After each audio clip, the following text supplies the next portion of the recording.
എന്ന് വെച്ചിട്ട് അവരുടെ ഹെൽത്തിനെ അവർ ശ്രദ്ധിക്കാതിരിക്കുന്നതല്ല. നമ്മുടെ ഒരു ഫേമസ് ആയിട്ടുള്ള മാസ്ലോ ഹൈറാർക്കി ഓഫ് നീഡ് എന്ന് പറഞ്ഞിട്ടുള്ള ഒരു പിരമിഡ് ഉണ്ട്. നിങ്ങൾ ശ്രദ്ധിച്ചു കഴിഞ്ഞാൽ വളരെ ഫേമസ് ആയിട്ടുള്ള, ഈവൻ എനിക്ക് തോന്നുന്നു ഫൈനാൻഷ്യൽ പ്രൊഫഷണലൊക്കെ പഠിക്കുന്ന ഒരു സബ്ജക്റ്റ് ആണത്.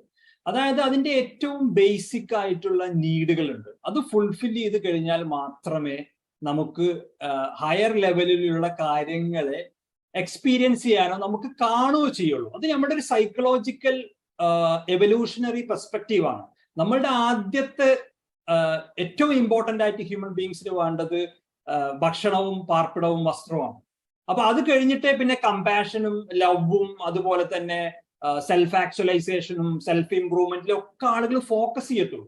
സോ ഒരു എന്റർപ്രണറെ സംബന്ധിച്ചിടത്തോളം അപ്പൊ എനിക്കറിയാം ഒരു സംഗതി മുന്നോട്ട് കൊണ്ടുപോകണമെങ്കിൽ എത്ര സ്ട്രഗിൾ ഉണ്ട്, അവര് ഫൈനാൻസ് എങ്ങനെയാണ് അവർ മീറ്റ് ചെയ്യുന്നത്, ഓക്കെ, അതിലോട്ട് എത്തിക്കാൻ അവർ എന്തൊക്കെ പാടുപെടുന്നുണ്ട് എന്നുള്ളതാണ്.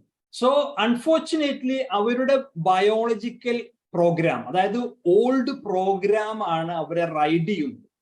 ആ ഓൾഡ് പ്രോഗ്രാമിൽ ബൈ ഡിഫോൾട്ട് എന്താ ഉണ്ടാവുക, നമ്മുടെ